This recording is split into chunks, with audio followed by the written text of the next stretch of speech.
The Tale of the Forest Whisperer. Long ago, in the heart of a small African village called Oloru, there was a dense forest called Igi-Aje.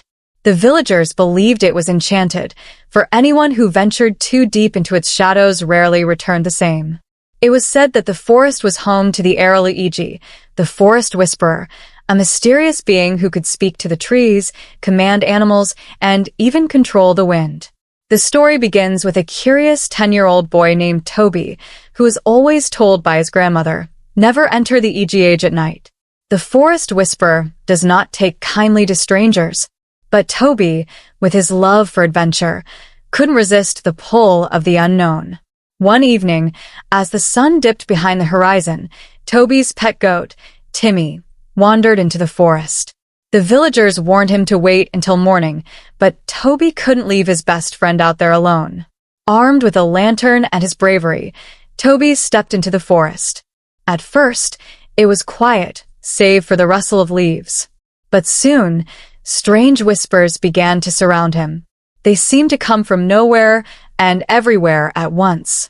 "Tobi, Tobi, why have you come?" the voices asked. Tobi's heart pounded, but he pressed on, calling out for Timmy.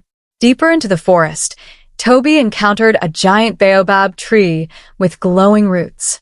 From its shadow emerged a figure cloaked in leaves and vines, the forest whisperer. Her eyes glowed green, and her voice echoed like the wind.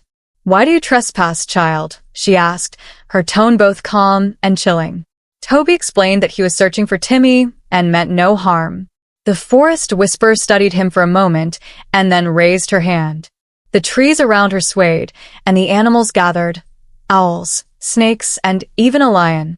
"If you seek your friend, you must pass 3 tests," she declared. The first test was courage. Tobi had to cross a river filled with glowing, snapping fish.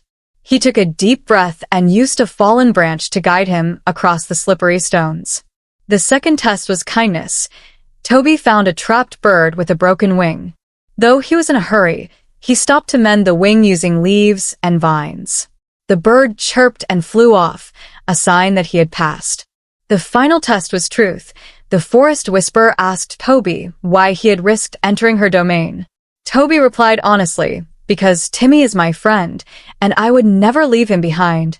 The forest whisperer smiled, and her glow softened. "Your heart is pure, little one. Follow the fireflies. They will guide you."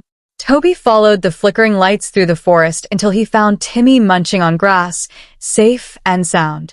As they made their way back, the whispers of the forest grew softer, almost like a lullaby. From that day, Tobi never feared the Igi-Aje.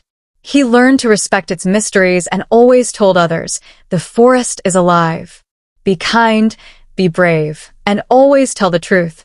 And sometimes, when the wind rustled the trees, Tobi could swear he heard a familiar whisper say, "Tobi, you are welcome here." The end.